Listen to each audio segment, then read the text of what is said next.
उबलते पानी में चिकन, नमक और गरम मसाला डालें और कमाल देखें। ना ही ये चिकन कढ़ाई है और ना ही चिकन का सालन, लेकिन जो भी बनेगा ना आपके घर वाले मज़े ले लेकर खाएँगे। 5 ग्लास पानी डाल देंगे इसमें चिकन, नमक, गरम मसाला डालकर चिकन को उबाल लेंगे 15 मिनट के लिए। अब चिकन को निकाल कर दूसरे बाउल में डाल देंगे, यखनी को आगे जाकर इस्तेमाल करेंगे। अब चिकन में नमक, पिसी हुई लाल मिर्च, हल्दी पाउडर, धनिया पाउडर, गरम मसाला, लहसुन अदरक का पेस्ट, लेमन जूस, कॉर्नफ्लोर डालकर जर्दा कलर डालकर इसको मैरिनेट करके रख देंगे। पैन में ऑयल को गर्म करने के बाद इस तरह से ये पीसेस डालकर इनको फ्राई कर लेंगे। गोल्डन क्रिस्पी कलर आने के बाद निकाल लेंगे।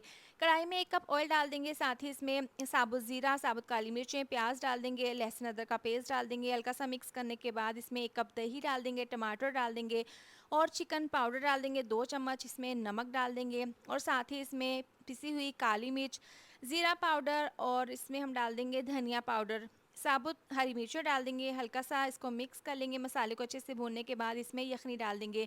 5 ग्लास यखनी के हैं, ये डालने के बाद इसमें चावल डाल देंगे। 1 किलो चावल है, अच्छे से मिक्स कर लेंगे। यखनी के हिसाब से 1 चम्मच नमक डाल देंगे, इसको अच्छे से पका लेंगे। जैसे ही यखनी ख़त्म होगी, फ्राई किया हुआ चिकन, उबले हुए अंडे और इसके ऊपर ऑयल डाल देंगे, बारीक कटा हुआ धनिया डालकर इसको 15 मिनट के लिए दम पर रख देंगे। 15 मिनट के बाद ढक्कन खोलकर चेक कर लेते हैं। बहुत ही खिले खिले चावल और साथ में फ्राई चिकन, बहुत ही टेस्टी मज़ेदार रेसिपी तैयार है।